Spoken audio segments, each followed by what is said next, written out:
else, but it was just dark and dull and just horrible. And then as all these things happen, I believe nothing is random. A few weeks after Christmas, I received an email that had obviously gone out to a lot of people, but it was from Tracy about the root cause program. And anyway, I made the leap and I haven't looked back. It has and is the most amazing thing that I've ever done. Hi, I'm Emily, and this is the Wholesome Wave podcast. These conversations are to inspire emotional wellness, healing, and growth, because the change you create in yourself ripples outwards, transforming those around you and the generations to come.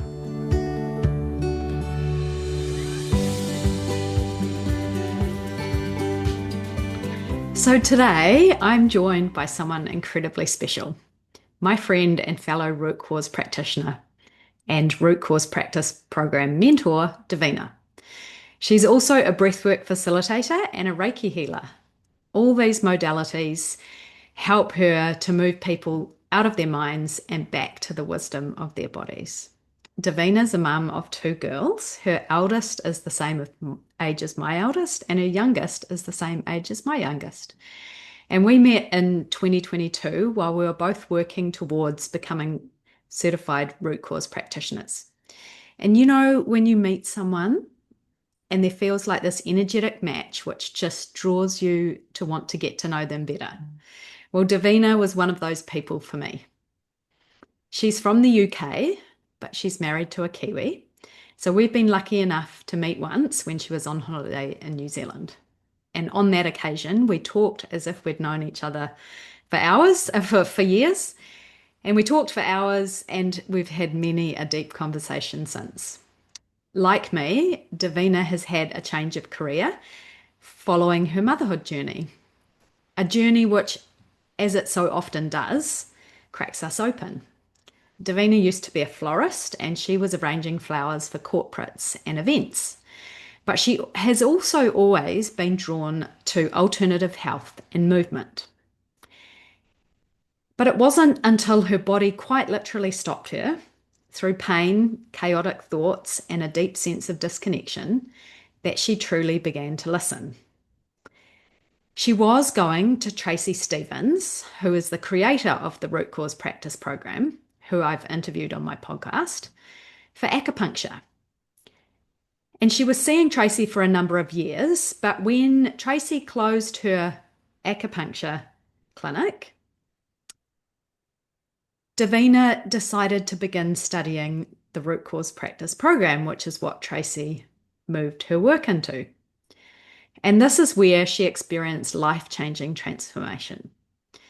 She finally made herself a priority, and it led her down a path that she never expected.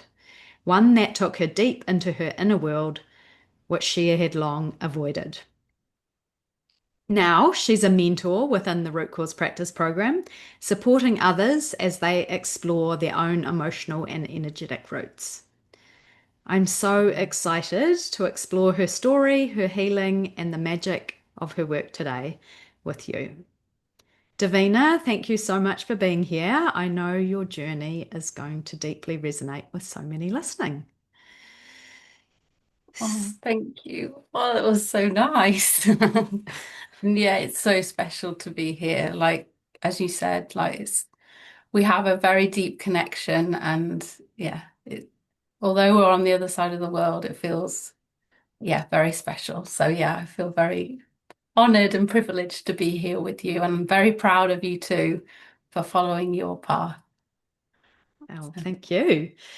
So if we just go back to the moment, perhaps when your journey with this work really began, like, I guess we've talked about how motherhood cracks us open, right? And having 2 girls and being cracked open. I wonder if you can sort of give listeners an idea about what was happening in your body or your life that made you realize that something needed to change. Okay, so I'd probably say it kind of started a little bit of a kind of drip feed into this work when I gave birth to my first daughter. And at the time, I was living on the other side of the world from my home in Australia. Um, and I was very relaxed about going in. Well, in my mind, I was very relaxed. Um, I was still going to be doing all the things that I was doing. But then when my beautiful daughter arrived, things slowly kind of started crashing. Um, and yeah, it was really, really, really hard. And um, at the time, kind of got referred to someone to go and talk to. And I think that was the first time I actually opened up. Previous to that in my life, I had like maybe seen people, but I wasn't in a place to talk in depth about anything. But I was able to talk to this lady, and I think that started a curiosity, and I kind of dabbled in a bit of meditation and mindfulness. And but again, it was very, very low key. And yeah, I kind of then carried on and got sidetracked and um, yeah, muddled along as I could.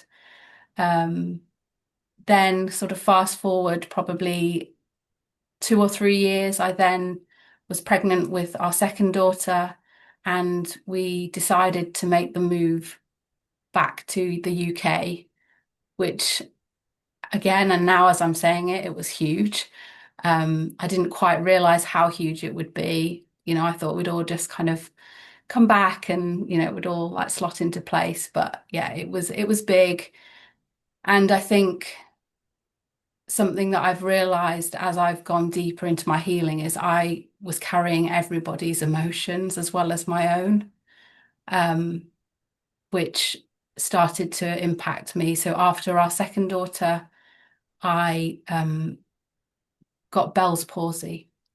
It wasn't that bad, but I went to the doctor because that was kind of what I did. And but at the time, my sister actually kind of suggested that maybe acupuncture might be something to look into. I'd never experienced or done it before, and that is where I met Tracy Stevens, who is kind of, you know, our biggest inspiration, our teacher, our guide, a hugely wise woman. So yeah, I started just going to see her, and um, if I could have done, I would have seen her like weekly, but I kind of stretched it out to monthly. But that was my kind of my gift to myself, I suppose, and it was the space that I had within the chaos of trying to muddle through motherhood, trying to like run my like was trying to start my own business as a florist here. And it felt like nothing was working. I just, yeah, I felt pretty low. Um, but yeah, that was at the time something that I kind of was able to do. But now looking back, it's like, oh, it wasn't enough. But anyway, at the time, that's what I did.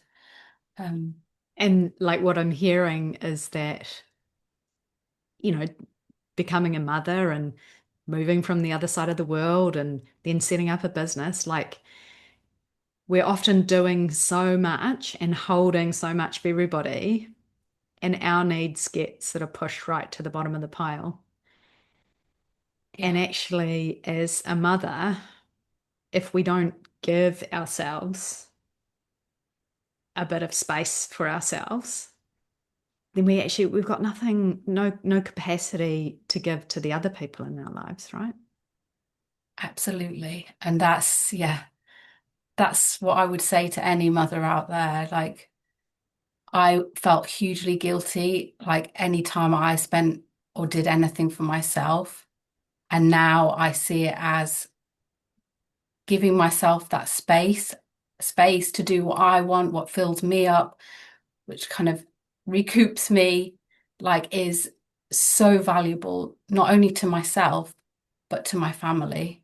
and I am a better mom, I'm a better wife, I'm a better friend, I'm a better person, like for it. And it's like, but that hasn't been easy to kind of let go of the guilt that has kind of that I've held in my body, I suppose, and just still plays there. But yeah, it does get easier. If that makes sense. Yeah. And so, becoming a mum can be this powerful awakening because we get given a child that holds up a mirror and is going to reflect so much back to us. What did motherhood first bring up for you emotionally? And how do you think that influenced the path that you're on now? I mean, uh, I mean, it just brought up so much for me, so much that I can't even, I never imagined it would. I think, one being on the other side of the world, like not having my mom, then I'd sadly lost my dad, quite a few years before. So there was all of the grief that was then kind of appearing. And it was all so overwhelming. I didn't know what to do with it. It was just, and I think that played into everything. So it just, yeah, for me, it brought up so much that I just didn't know, yeah, what to do with. Um, which then started the thoughts of not being good enough, of like comparing myself to other mums. Why can they do it and I can't? I felt like I couldn't cope. Um, like anxiety, like just I just wasn't present. I just when I look back, I wasn't present. I wasn't there really. Although I kind of thought I was, actually I wasn't. Um, yeah. So yeah, I've kind of forgotten your question now, but yeah, I don't know whether that actually answers your question. Yeah, no, it does. I guess talking about our children as these mirrors and Yeah. bringing up stuff for us. And I guess, I mean, I know in my mind, you just think, oh, well, I'm going to have this baby and I'll be able to look after it and I'll be able to do this and it'll, it'll do what I want when I want and we'll just get into a routine and it will all be fine, won't it? Yeah. And I quite mean, I often, remember actually just thinking of that. We had a camper van and, we were going camping. We were like taking it camping. We were going to do this. No, the reality. So then it's not only like, you know, what's it bringing up for me, it was then like it was playing into my relationship with my husband. And um, I think for me that was huge because I did go a little bit like with the sleepless nights. I don't know whether it's the right word, crazy. I think I did. My brain was like, so yeah, I was all over the place. So it was hard. It was really hard. Um, yeah, so the pain and chaotic thoughts and disconnection were wake up calls for you. What did those early signs look and feel like for you? um,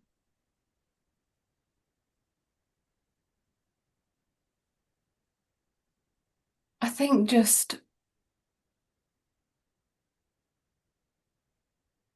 I would say at the right now I probably can't describe what they felt like because I now know I wasn't really f feeling a lot. I was so disconnected from my body. Um, but it was that kind of what I described before. It was just that whole kind of just not feeling good enough, not feeling like I was doing it as well as the other mums. Like I remember at like baby groups, just sort of sitting there in a kind of desperate kind of yeah, just sort of why me? Why can't I do it? Like that kind of whole victim kind of, why is it so hard for me?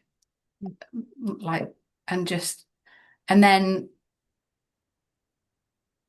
yeah, it just, everything was hard. It was just hard. I just made everything. I know now I made it hard, but it just, everything felt hard work. And it wasn't flowing like it seemed to be for everybody else. Maybe that's not it wasn't the truth for them, but that's what it felt like for me on the inside. That's as much as I could feel. It was here. Like it wasn't like at the time I wasn't getting like pain or um and then sort of one of my coping mechanisms was like I'd drink, like not a huge amount, but I would like I'd enjoy a drink and then that would kind of like I'd be able to kind of be myself and relax and everything be all right. And then it would be like, oh, then I'd be on the cycle of like, oh, I can't do it again. And yeah.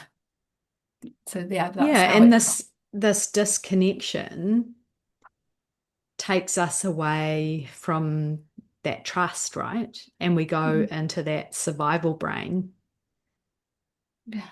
And then we lose that disconnection from all those innate things that are within us, that innate knowing about our children, about us, about trusting in what's the right way to go. And then, like you say, we get on a bit of a spiral because we find something that helps soothe us. And so that feels good because it takes away that pain. Yeah. And then, but then when we're not using that soothing mechanism, it just probably comes up a bit louder. Yeah. And I think as you talk, something else has just come up. It's almost like there was this part, but at the time it was so small and so like it didn't the voice wasn't confident or loud enough. But somebody who'd people pleased most of her life, like just in a kind of social situation, maybe sat back and let others kind of talk and or just went along with kind of other people's decisions. Then when I became a mum, it was like, actually, no, I need to like, this is my baby and I need to like, so there was that kind of conflict of like someone that just had sat back and like pleased everyone, but then a part of me that actually really wanted to kind of stand up for myself, but it was getting the balance. I couldn't quite do that either. I knew I what I wanted for her and but I couldn't make it flow because it was just all so overwhelming and muddled in the emotions that were surfacing. And then you were drawn to the root cause practice program because basically Tracy wasn't practicing acupuncture anymore. And that was the space where you found a bit of priority for yourself. Yeah. So, what was the biggest transformation that came to you through this program? Hi, Wholesome Wave listeners, Emily here. If this podcast is stirring curiosity in you, I want to speak to that. In our overloaded world, we don't need more information to feel better. We need space. Space to feel, to experience, and to reconnect with the wisdom held in the body. If you're listening right now, let this be your sign to pause consuming and go a little deeper. I know that space can sound daunting, but whether you're feeling stuck, overwhelmed, or living with physical pain, my emotional breakthrough sessions offer a really gentle place to begin. During an online conversation, we explore what's present, using body awareness and gentle questioning to tap into the subconscious. Because processing stored stress and emotions is the most effective way to support you to thrive in all areas of your life. You'll find all the details, including a podcast listener discounted session link, in the show notes. If you feel the pull, trust it.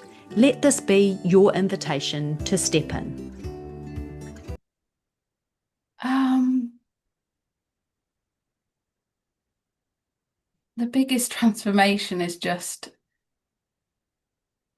going within and just like actually learning about myself giving myself space to actually feel what's going on, even though at times it's been extremely uncomfortable to kind of feel emotions, like um, feel like things within my body. But at the same time, it's been amazing. It's been absolutely amazing to kind of unravel me and just get to know the real me, and like actually to be able to express me and be me.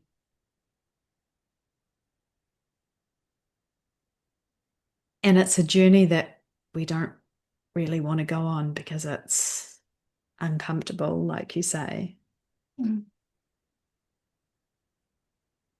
And it's just easier to stay with the familiar.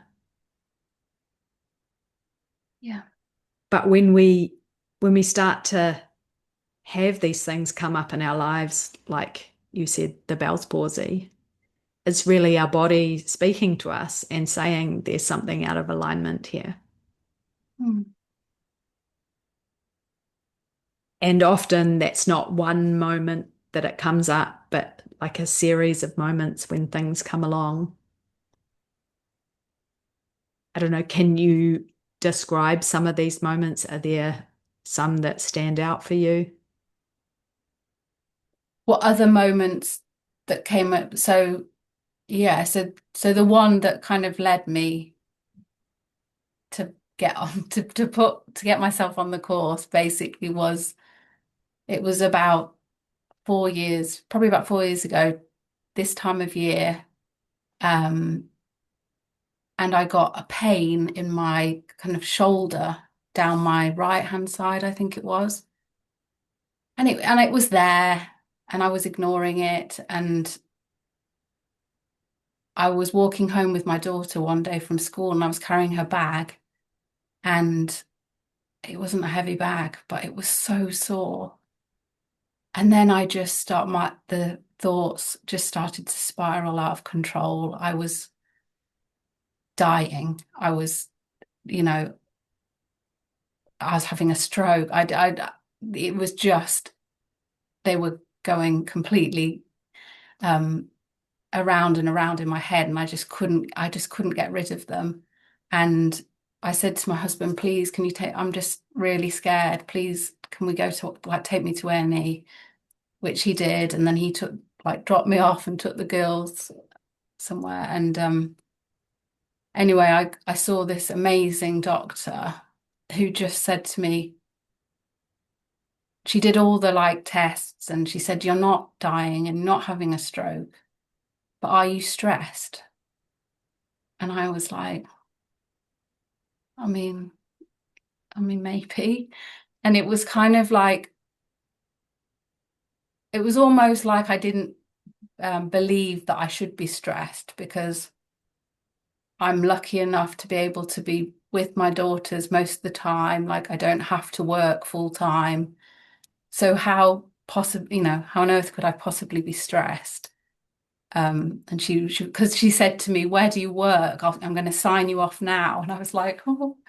But yeah, it was just a real wake up call. And then obviously I'd been kind of told that I wasn't going to die, but I just remember for that whole month, like leading up to Christmas, and I just wasn't there. I wasn't present.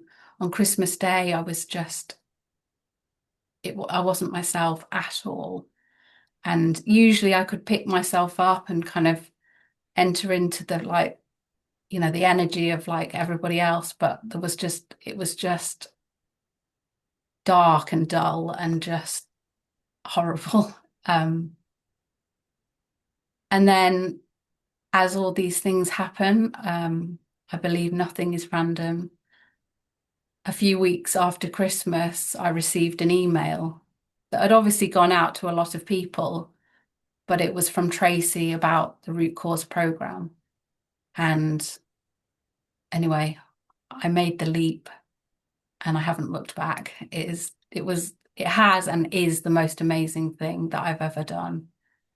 I think it just opened me up to things that I hadn't even imagined, and um, ways of learning that, again, I'd put myself in a box that I couldn't do this, I wasn't clever enough. But yeah, it was just incredible. It is amazing. It is. So, how did learning to come back into your body change the way that you started to show up as a parent? Um,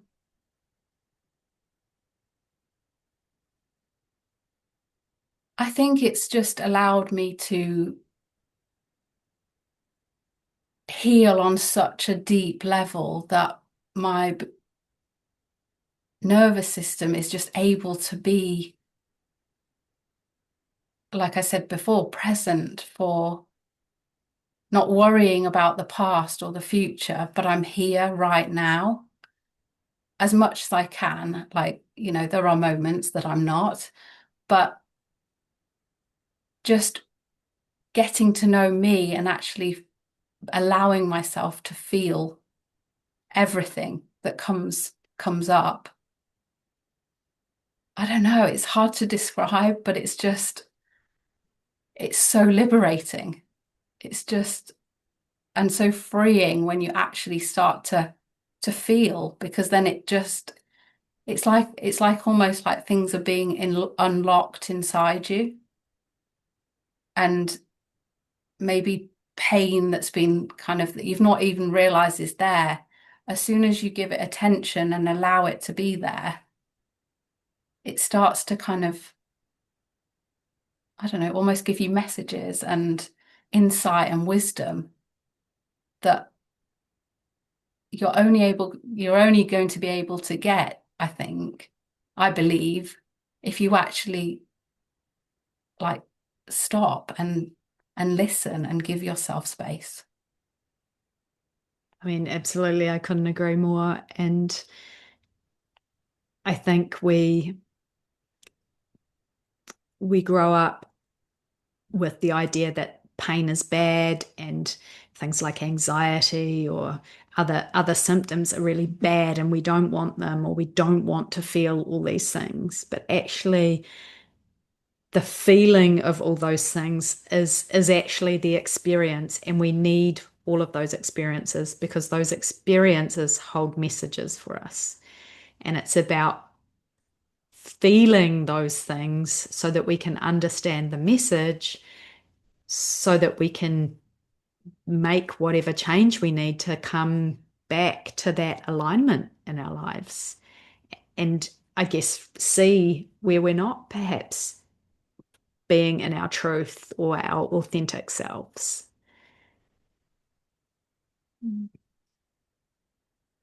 And I guess that's the really hard part, right? Because often we don't want to be anxious. We don't want to be pain. We don't want to feel sad or guilty or all of those things. But it's almost like realizing that that is the beauty of us, is in all of it. And it's not just the perfect present with the bow and it's all tied and neatly. It's the messiness, it's the kind of, I don't know, just like the texture, the tapestry of it all. I don't know, I've just got this kind of, like, that kind of gives it, yeah, the richness, if you know what I mean, is allowing it all. But like you say, like, many of us have just not realized that that's um that you, like, yeah, it's just they're uncomfortable sometimes for people, like the well, I don't want to say bad emotions, but the kind of the more uncomfortable emotions, let's say, like, do sometimes get labeled, and it's like, actually, let's welcome them all in, like, they're part of us. Absolutely.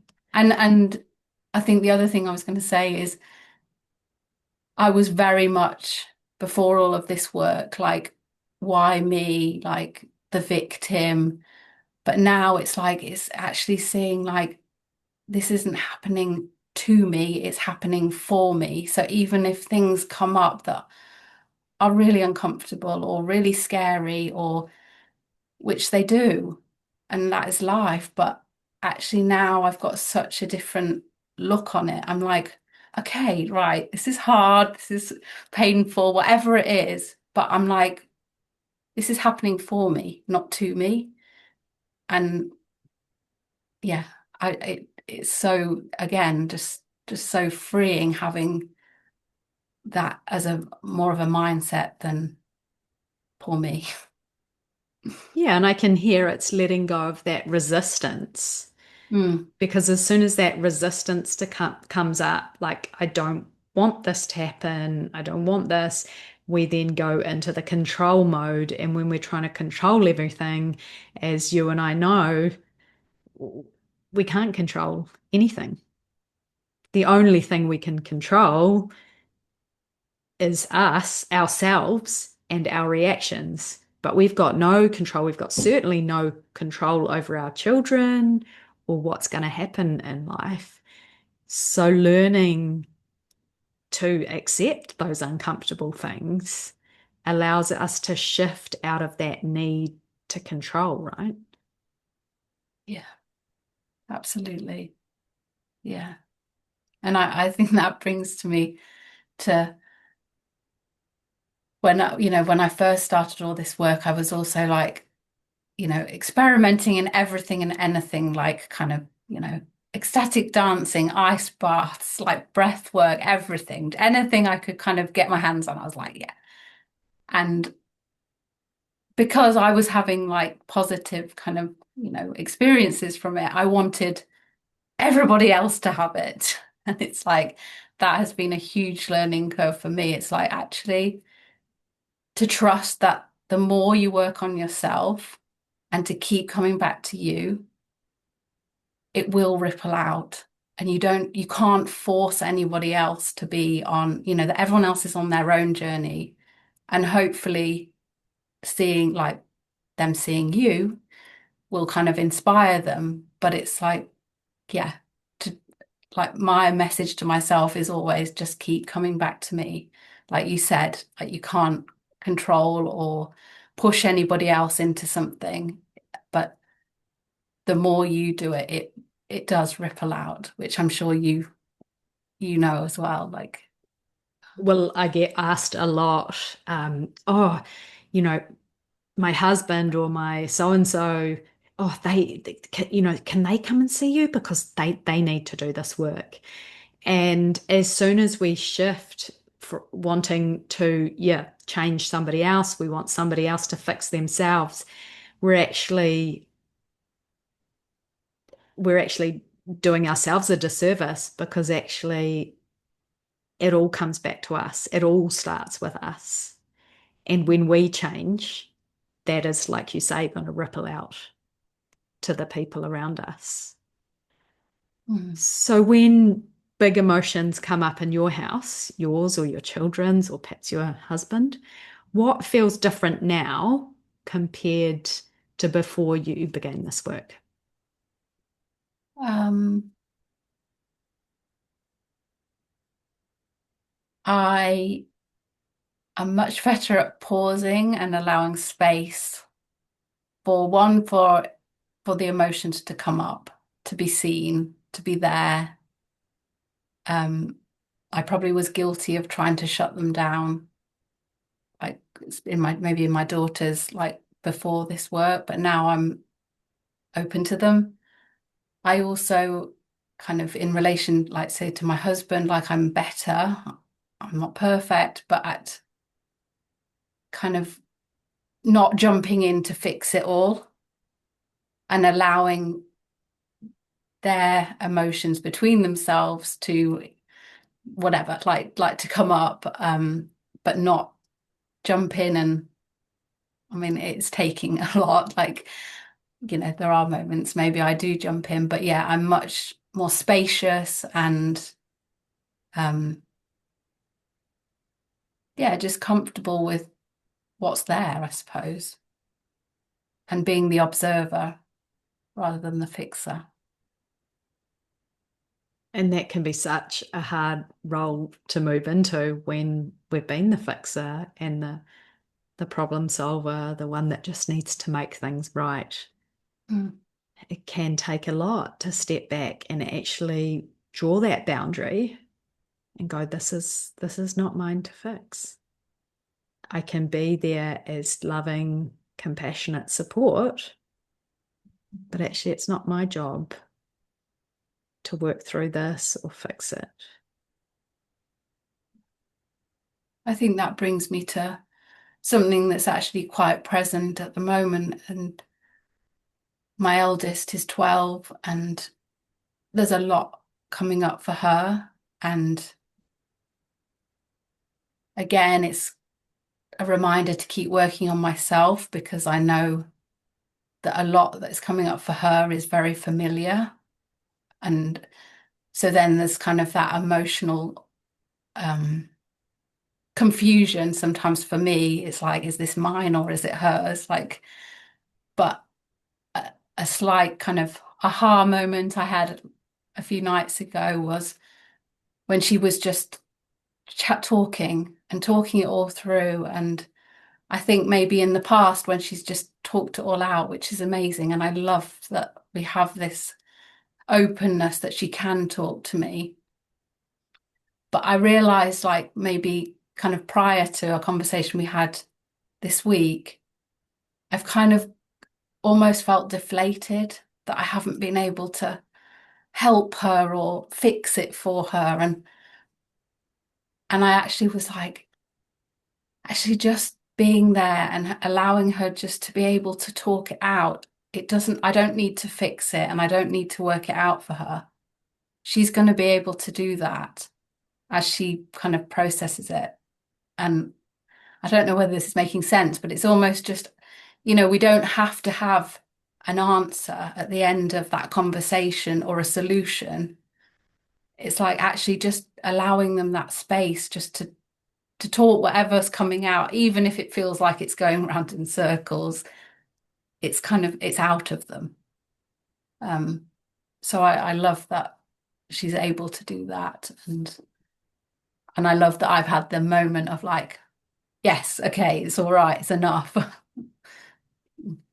Yeah, I mean, I resonate so much with a lot of that, and particularly the aspects in my children of things coming up and them being very familiar for me in the way I feel like I see them go into a pattern of behavior, and then now I'm actually able to connect with that and recognize it as so familiar to myself.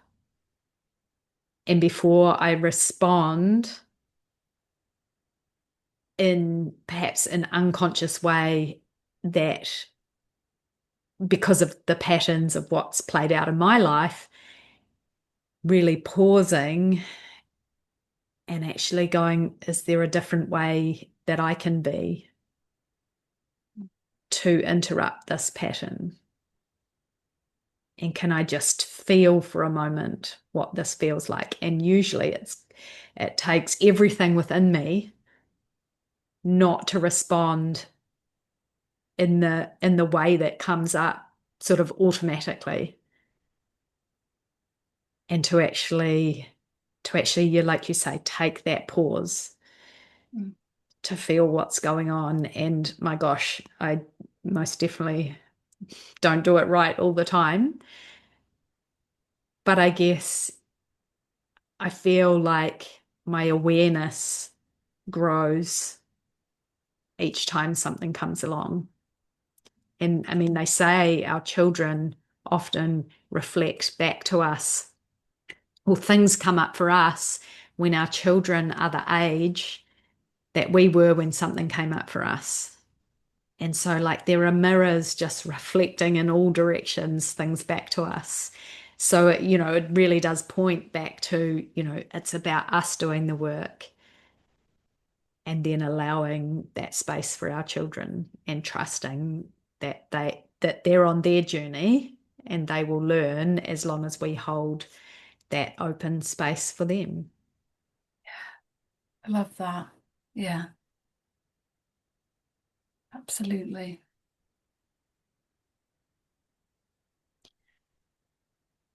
So, what do you hope that your daughters learn about emotional expression by watching you navigate life?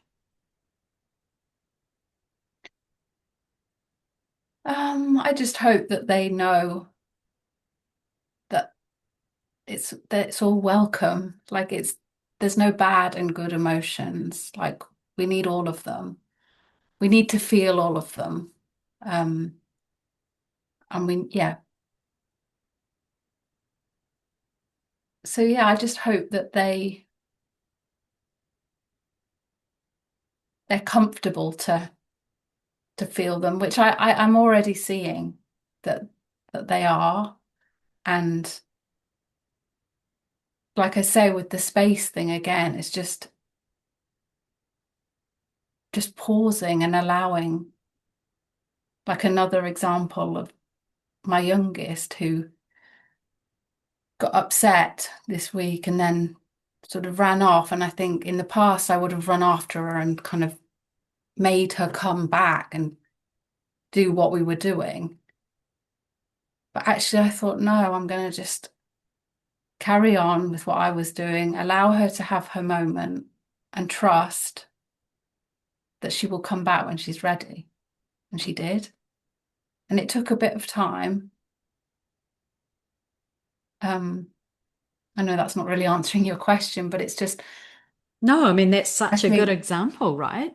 And I can yeah, imagine in that moment when she ran off and you felt like, oh, this is not meant to happen. And yeah, maybe I need to go chase after her. yeah. And there was like all the thoughts going through my head of like, well, one was like, oh, that. And then it was like, oh, if I let her like go there, then is it going to like, is she going to get, think that she can get her own way? Like that kind of thought. But actually, I was like, no, come back to center. For me, come back to center and just allow this space and trust that she will feel whatever she needs to feel. She knows I'm there, but I wasn't really, we were in the kind of same area. Um, and she did. She came back, and then we were able to kind of carry on with what we were doing. So yeah, for me, it's just allowing that space and trusting. Beautiful. What patterns or beliefs did you discover on your healing journey that perhaps surprised you the most, or maybe that, yeah, you didn't realize were there? I think obviously I didn't know them out loud, the beliefs and the patterns, but I think what has surprised me the most is how deep some of them are. Like, for example, like one of my big ones is not feeling good enough. And I know that I felt that for a long time, like through school and, like not being as good as the others, not like feeling like I could read. But yeah, like even as I heal and I am stepping into like more and more of my authentic power, it's still like there's still another layer. And it's like, oh, it's there again.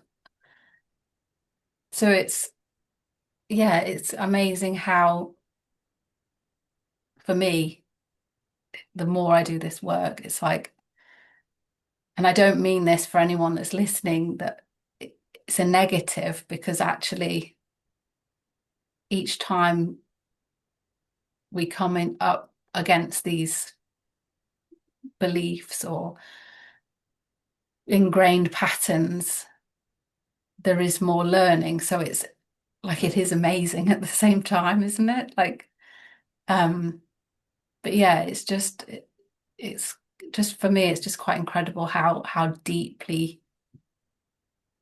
deep and that that some of them are.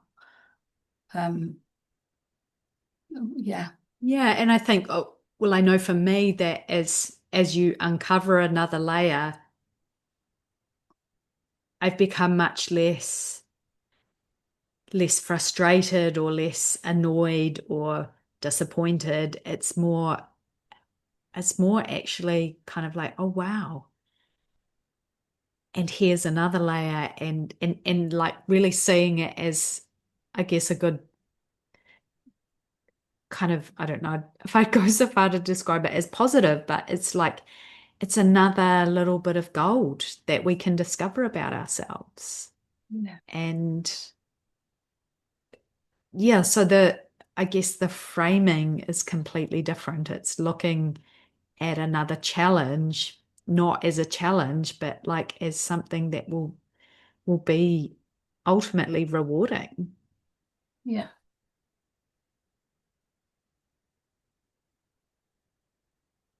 And so you're a root cause practitioner.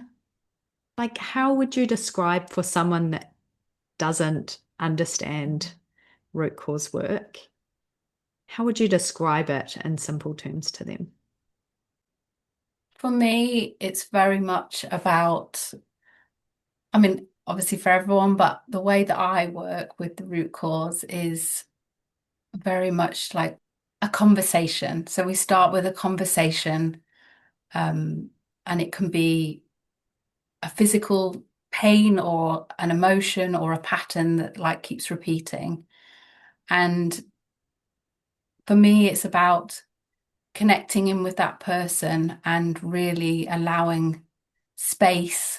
Like my big thing is space, um, to feel if they're able to. It's not possible for everyone to feel into their bodies, but as we start talking and I hear maybe words or things that are coming up, maybe tuning into that, reflecting it back to the person and seeing if they can what's going on in their body while they're talking. So it's not just about the conversation and, kind of finding kind of in our minds, working it out. It's like, I don't know, like exploring like on a little path where you don't really know where you're going to go.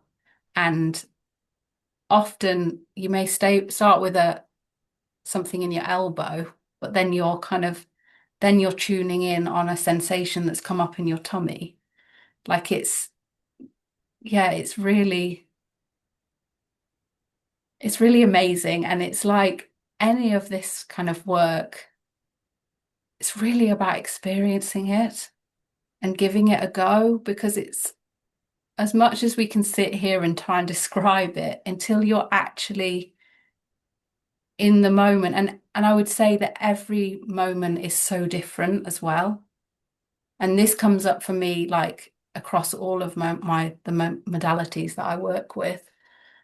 Like no session, whether it's in the root cause, breath work, or Reiki, is ever the same as a practitioner or a client.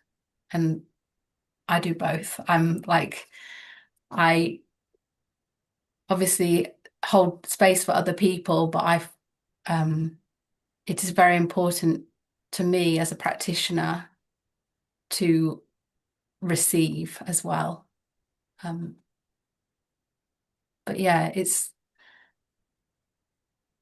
when you allow space, as we've talked about a lot in this conversation, like just to pause and be with yourself, like the magic that can happen within us is like, it's just, yeah, it's worth trying. Well, I love that description of it being a healing conversation that's like a journey on a little path. and we just are going down the path to discover, and we don't really know what we're going to find. And like you say, we might start on the elbow and then we end up sort of somewhere completely differently. And I suppose I find that when I do sessions with clients, that's probably the most amazing thing. They come with something that's going on in their life, whether that's something physical or mental or emotional or behavioral. And then we usually end up somewhere completely different. And that is the magic of just allowing ourselves to go down this path. Mm. And yeah, and I would also invite people to be open to not need to know the answer at the end. Like it's being really open to trust the wisdom of your body will bring up or not exactly what you're ready and um what wants to be seen and what's ready to be kind of felt. Um yeah. Yeah, that's such a good point because our body has these inbuilt defenses, right? And if we're not ready for something, the body won't allow that to come up. We Mm, will have a mechanism there that keeps it hidden from us. And it's only when we find that safety, when we're able to relax and feel held in a space, that things can bubble up. And so if, as you say, nothing comes up, not to judge that, but just to be okay that maybe I'm not ready for that yet. mm, yeah. And actually also also saying that even when you feel like nothing has come up, like something will have shifted within you. Like whether it's, you know, I always kind of try and, um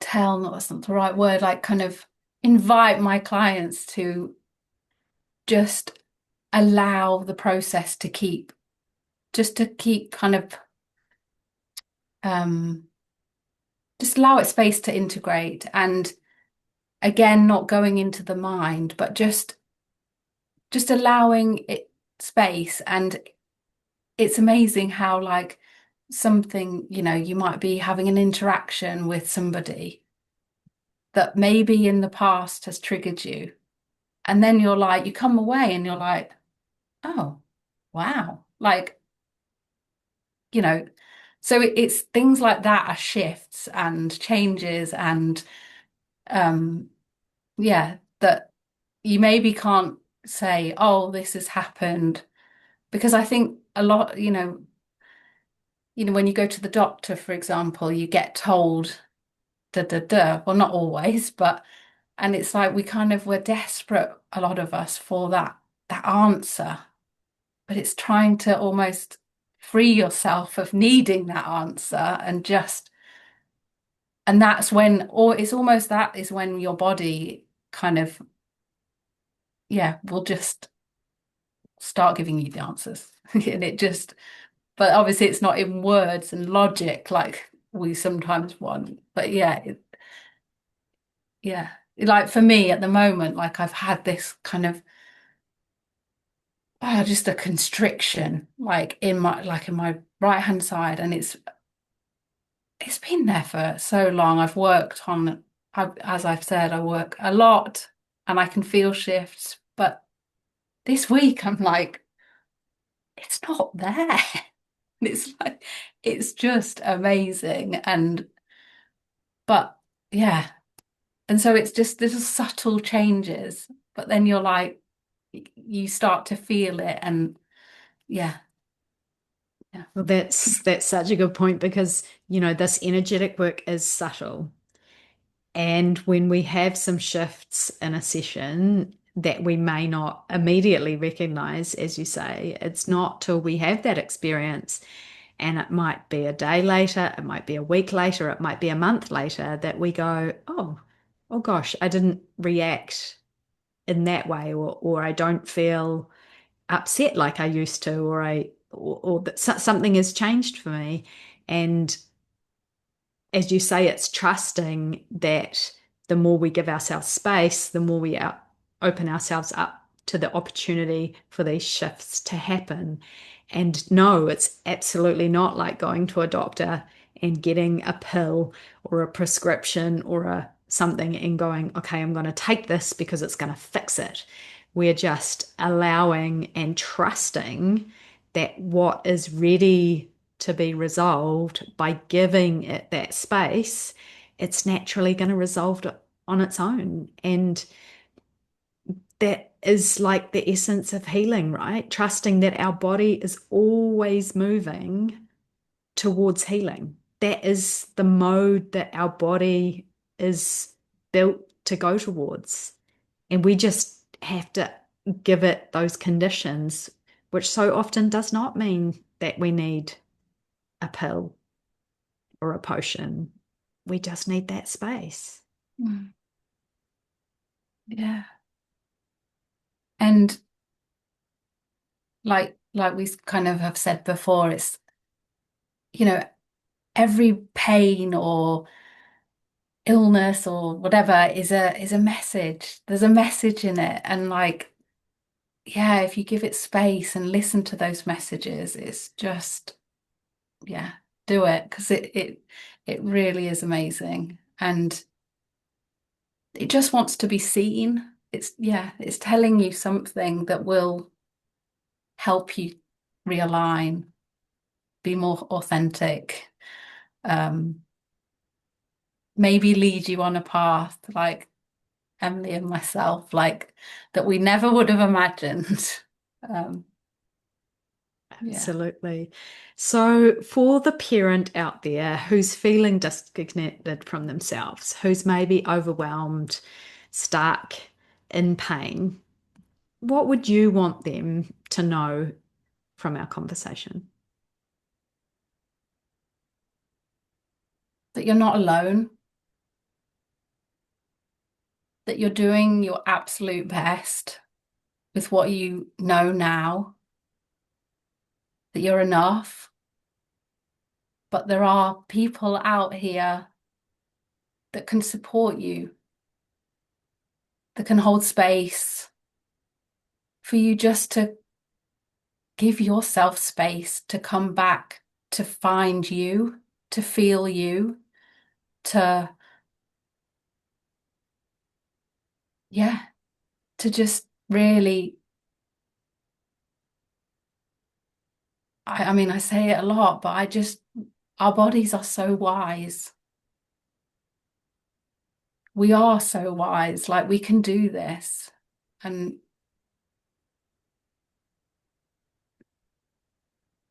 yeah, I don't know, just, yeah, that we're here, there are people here that, yeah, you don't have to be perfect. Yeah, I don't know, like just, That's so beautiful. I will put your details in the show notes. I have personally had sessions with Davina before, and she holds the most amazing breathwork sessions in person and online, and root cause sessions as well. Thank you so much for being here today, Davina, and sharing your story so openly. It's so powerful. And I'm just obviously so grateful that we met all those years ago, and that I guess I feel really, really lucky that I have someone who I deeply connect with, like you, that I have to talk about this stuff with, because, often in life, there are things that we can't talk about with everybody. And so, yeah, so I'm so grateful for you and for sharing today. And I hope that your magic continues to spread in the world. oh, thank you, Emily. Like, it's been amazing. And yeah, thank you for allowing me the space to, yeah, just to tell people a little bit about me. And yeah, and likewise, I'm so grateful to have you in my life. And yeah, just as we've said before, just give it a go. One of my biggest inspiration is Wim Hof, and his saying is, feeling is understanding. And I think with all of this work, it really is, my biggest kind of, yeah, just, I'm so passionate about it that I had a lady, so I'm going off on one now, but I had a lady that came to a breath work, and she said, I'm willing to give everything a go. And I just thought that's amazing, because it's just have a go. You don't have to love it, but have a go, because then you can feel for yourself what it is. And it's so hard to describe, but feeling is understanding, I think. Oh, I love that. And I love just give it a go because you don't know what's on the other side, right? Exactly. Beautiful. Thanks for listening to the Wholesome Wave podcast. If this episode spoke to you, I'd love for you to share it with someone who could use a little wave of inspiration in their life. If you would like to explore emotional release work more deeply, you can connect with me at thewholesomewave.com. Remember, the healing you create in yourself ripples out to your loved ones and beyond.